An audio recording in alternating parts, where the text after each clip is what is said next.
국토교통부 업무보고 자리에서 이재명 대통령이 인천국제공항공사 쪽을 향해 강하게 짚은 건 단순히 누군가를 망신주기 위한 장면이 아니라 국가관문이 실제로 무엇을 맡고 있고 무엇을 놓치고 있는지, 그 책임과 체계가 어디까지 이어져 있는지 확인하려는 문제 제기였습니다. 질문 자체도 현장에서 즉흥적으로 던진 흥미거리라기보다 공항이라는 시스템이 갖고 있는 취약점이 어디인지 묻는 방식에 가까웠습니다.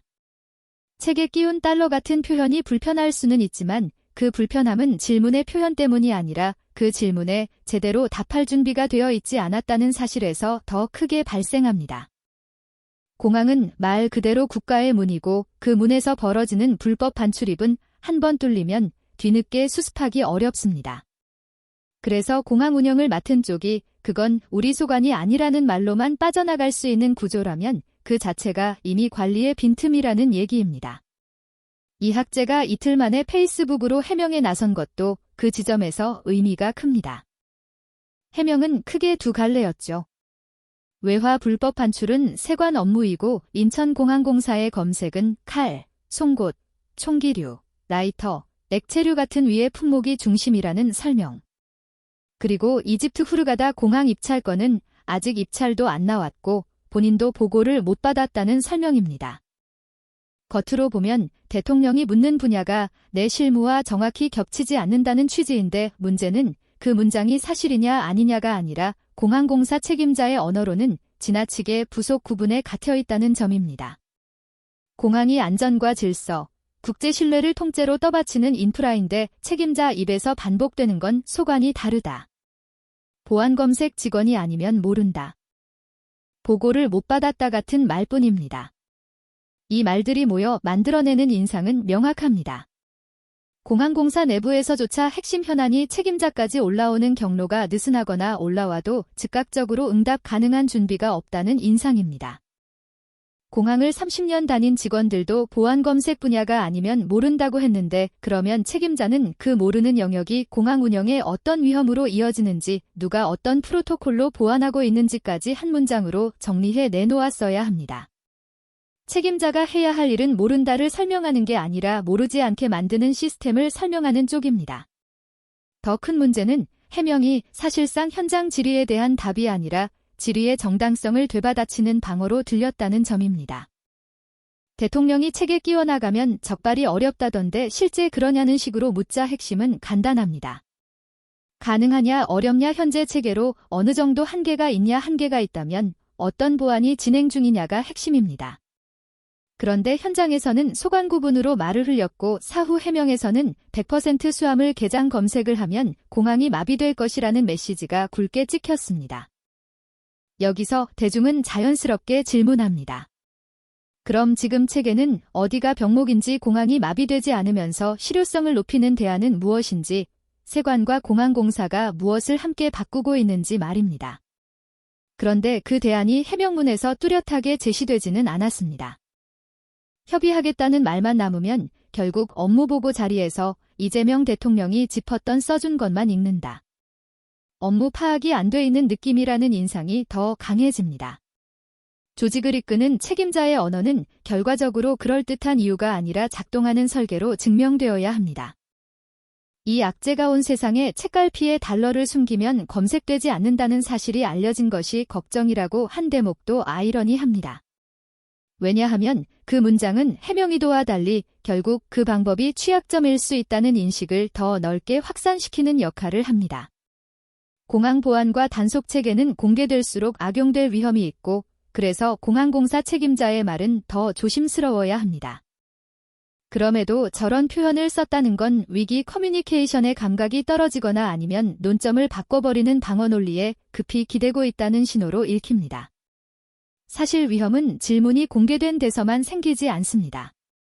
위험은 그 질문이 나왔는데도 답이 정리되지 않은 상태에서 훨씬 더 커집니다. 그 상태가 오래가면 사람들은 공항이 무능하다고 느끼고 불신은 시스템 전반으로 번집니다. 공항공사 책임자가 정말로 국민이 인천공항을 무능한 집단으로 오인할까 걱정했다면 해명문은 마비된다가 아니라 마비 없이도 올릴 수 있는 단속의 정밀도 그리고 공항공사가 할 수 있는 조치와 세관과의 연계 조치를 구체적으로 보여주는 쪽이어야 했습니다. 후르가다 공항 입찰 해명은 더 단순합니다. 아직 입찰도 안 나왔다. 수요조사 등을 할 수 없는 사항이다. 본인도 보고를 못 받았다는 말은 준비가 초기 단계라는 사실을 전달하는 데는 도움이 됩니다. 하지만 업무보고라는 자리는 이미 확정된 것만 발표하는 자리가 아니라 초기 단계여도 위험과 기회가 무엇인지, 어떤 기준으로 판단할 건지, 어떤 준비가 진행 중인지 설명하는 자리이기도 합니다. 공고가 나오면 예산 투입해서 준비하겠다는 말은 방향성이 아니라 사후 처리입니다. 공항공사가 해외 공항 개발 사업에 도전한다면 입찰 공고가 뜨고 나서 움직이는 게 아니라 공항 운영 역량 투자 타당성 판단 기준, 내부 의사결정 구조 리스크 관리의 방식이 이미 정리되어 있어야 합니다. 그런 설계가 준비되어 있다면 책임자는 구체 숫자를 몰라도 말할 수 있습니다. 어떤 조건이면 간다. 어떤 조건이면 접는다. 공공기관으로서 어떤 위험은 넘지 않는다. 이런 원칙 말입니다. 그런데 해명은 원칙이 아니라 보고를 못 받았다 해서 멈춥니다. 이게 반복되면 사람들은 결국 현안을 자기 일로 붙잡지 않는다는 인상을 받습니다. 이 지점에서 국힘당이 끼어드는 방식이 문제를 더 악화시킵니다. 업무보고에서 벌어진 일의 본질은 외화 불법 반출 단속의 실효성, 공항공사와 세관의 역할 구분과 협업체계, 공항공사 책임자의 준비도와 보고 체계 같은 행정의 문제입니다. 그런데 송원석은 정파적 이해관계에 따른 면박 같은 프레임으로 끌고 갔고, 장동혁은 쌍방울 대북손금과 책갈피 달러가 유사한 수법이라는 식으로 연결해 이재명 대통령을 겨냥했습니다. 한동원도 비슷한 맥락에서 몸이 기억자기 고백 같은 표현을 동원했습니다. 여기서 확인해야 할 건 딱 하나입니다. 이 연결은 사실 확인이 아니라 정치적 효과를 노린 연상작용에 가깝다는 점입니다. 책 사이에 돈을 숨긴다는 건 세상에 존재하는 수많은 은닉 방식 중 하나일 뿐이고, 어떤 사건에서 어떤 방식이 등장했다는 주장만으로, 누군가가 그 방식을 언급했다는 이유만으로 연루의 이미지를 씌우는 건 매우 위험한 방식입니다. 이 위험함은 단지 공격이 과격하다는 정도가 아닙니다. 행정의 결함을 고치자는 논의가 순식간에 이재명 대통령 공격으로 바뀌고, 공항의 단속 체계를 어떻게 개선할지라는 질문이 사법 리스크라는 딴소리로 덮입니다. 그 사이에 공항의 취약점은 그대로 남습니다. 이런 식의 프레임 전환이 반복되면 공공기관 책임자들이 배워버리는 것도 똑같아집니다. 제대로 답을 못해도 며칠만 버티면 정치가 싸움으로 덮어주고 본인은 정쟁이 피해자 같은 포지션으로 빠질 수 있다고 느끼게 됩니다. 실제로 이학재의 해명문 첫머리도 그만 나오라는 의도로 읽힌 듯 하다는 식의 말로 시작합니다. 이 문장이 던지는 메시지는 명확합니다. 문제의 핵심이 업무의 내용이 아니라 누가 누구를 내보내려 하느냐로 이동합니다.